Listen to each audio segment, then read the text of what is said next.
కలియుగము 5000 ఏళ్ళైనాక ధర్మము నాశనమైపోతుందమ్మా. సల్ల కంటే గూడ కళ్ళు గొప్పదంటూ తాగేటి జనులే పెరిగిపోతారమ్మా.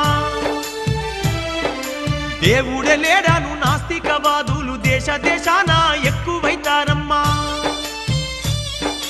నిజమైన భక్తులే తగ్గిపోతారమ్మా, కపటదారులే పెరిగిపోతారమ్మా. ఓ తల్లి అచ్చమ్మ నా తల్లి అచ్చమ్మ కాల జ్ఞానాన్ని చెబుతున్న వినవమ్మా. ధర్మాన్ని వీడి ధనము కోసమే అయినోళ్ళనైనోళ్ళే సంపుకుంటారమ్మా. అమావాస నాడు ఆకాశములో నిండు సందామామ కనిపిస్తదమ్మా. అర్ధరాత్రి సింహ సీకట్లోన మండేటి సూర్యుడు ఉదయిస్తాడమ్మా. సర్వజాతులు సంకరమై సంకరులే సామ్రాటులైతారమ్మా. మునుముందు జరిగే వింతల్లి గనవమ్మ నేను చెప్పేవన్నీ జరిగి తీరుతాయమ్మా. వావి వరసలు మచ్చు కన్నా లేక మానవత్వమే చచ్చిపోతుందమ్మా. పగలేమో అన్నా చెల్లెళ్ళు అనుకుంటూ రాత్రుళ్ళు రతులల్ల మునిగిపోతారమ్మా. అతి తిండి అతి నిద్ర వల్ల ఈ జనులు విపరీత వ్యాధులతో బాధపడతారమ్మా. స్థిర నివాసము అన్నది లేక ప్రజలు రోజు సంచరిస్తుంటారమ్మా.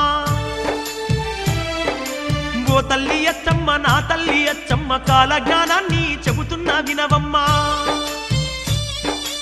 ఆకాశంలా 3 సుక్కలు పుట్టి పిడుగులు బడి జనులు చస్తారమ్మా.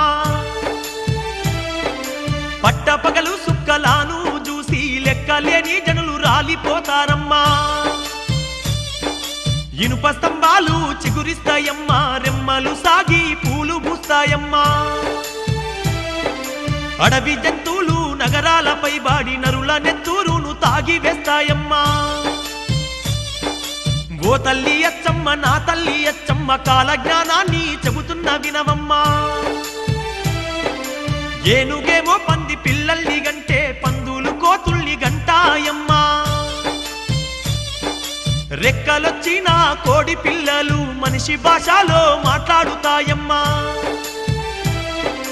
ఇనప గుళ్ళు నీట దేలుతాయమ్మా, అలుకాటి బెళ్ళు మునిగిపోతాయమ్మా. భారతదేశం వందలాది ఏళ్ళు బానిసత్వంలో నలిగిపోతుందమ్మా.